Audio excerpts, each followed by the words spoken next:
G20s। तो आज हम डिस्कस करने वाले हैं एक प्रिंसिपल ऑफ डिज़ाइन जिसका नाम है बैलेंस।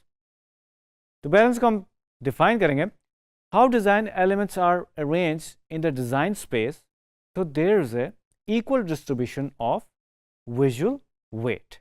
well, जैसे कि आप इस इमेज में देख सकते हैं, विजुअल वेट बैलेंस करने का ये मतलब नहीं है कि बिल्कुल ऑपोजिटली हम जिस तरह लेट्स से एक स्क्वायर पकड़ लें और दूसरी साइड पे भी स्क्वायर रख लें और वो इक्वली बैलेंस हो जाए। बट हम ग्राफिक डिज़ाइनर्स इसको विजुअली बैलेंस करते हैं और different shapes and different elements के साथ बैलेंस करने की कोशिश करते हैं। जैसे कि आप इस इमेज में देख सकते हैं, हमारी जो राइट साइड है और जो लेफ़्ट साइड है वो डिफरेंट एलिमेंट्स, डिफरेंट पेबल्स, ये जो स्टोन्स हैं उनके साथ बैलेंस किए गए हैं। तो दैट मीन्स कि जो राइट साइड अगर हमें हैवी नज़र आ रही थी, लेफ़्ट साइड को हमने छोटे पेबल्स के साथ मिला के बैलेंस कर दिया। तो इसी को हम विजुअल वेट बैलेंस करना कहते हैं। वेल, एक और एग्जांपल को ऑब्जर्व कर लेते हैं।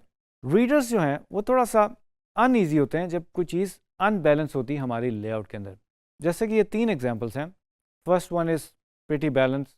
सेकंड में आप देख सकते हैं जो लेफ़्ट साइड है वो थोड़ी सी नीचे की तरफ झुक रही है, और आखिरी में बिल्कुल डिज़ास्टर हो गया। जो हमारी जो लेफ़्ट साइड है वो बहुत ज़्यादा भारी हो गई है, यानी wait wise, visual wait wise काफ़ी भारी हो गई है, जिसकी वजह से थोड़ी सी डिस्ट्रैक्शन है और अनईजीनेस है। सो लेआउट में भी हम इन चीज़ों का ख्याल रखते हैं और इस तरह की जो अनईजी, अनबैलेंस्ड चीज़ें हैं उनको बैलेंस करने की कोशिश करते हैं।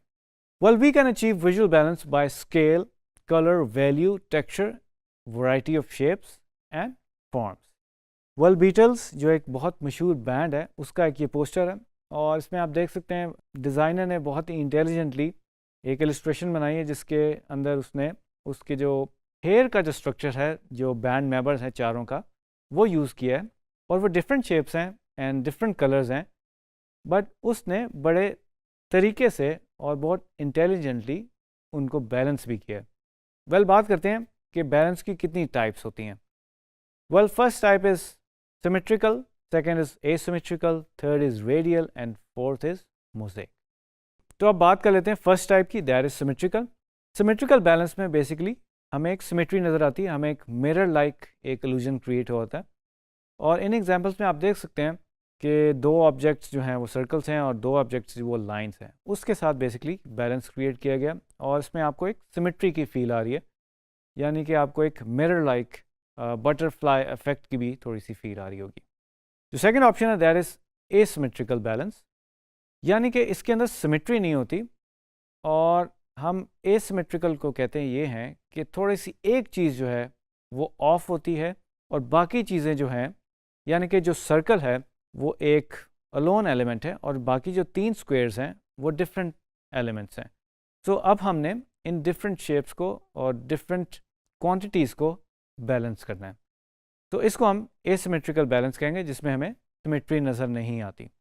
वेल, ग्राफिक डिज़ाइन में हम एसिमेट्रिकली भी चीज़ों को बैलेंस करते हैं।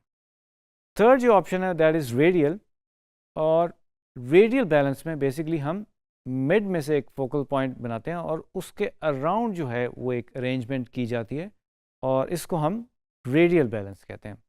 जैसे कि आप इन एग्जांपल्स में देख सकते हैं, मिड के अराउंड हमने कुछ अरेंजमेंट्स किए, कुछ शेप्स को अरेंज किया है जो कि हमें एक रेडियल बैलेंस की एक फील दे रहे हैं। वेल, जो फोर्थ बेसिकली ऑप्शन है दैट इज़ मोज़ेक। वेल, इस एग्जांपल में आपको नज़र आ रहा होगा कि वी हैव डिफरेंट एलिमेंट्स और एक केओस है, बट ओवरऑल जो है वो चीज़ों को बैलेंस किया गया है।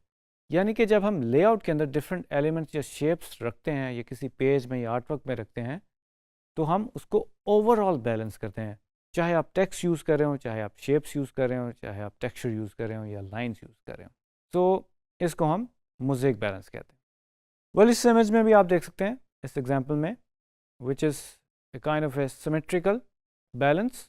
और जो पोस्टर है हमें मुलान का, उसमें आप देख सकते हैं कि 2 तरह की डिफरेंट इलस्ट्रेशंस हैं, बट उसके अंदर हमें एक सिमेट्री नज़र आ रही है और बिल्कुल सेम एलिमेंट नहीं है, उसकी थोड़ी सी ट्रीटमेंट डिफरेंट है, बट ओवरऑल अगर हम देखें तो हमें एक बहुत ही बैलेंस्ड फील नज़र आ रही है।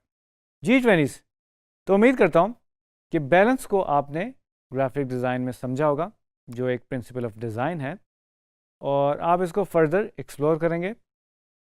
तो मिलेंगे नेक्स्ट वीडियो में एक नए प्रिंसिपल ऑफ डिज़ाइन के साथ।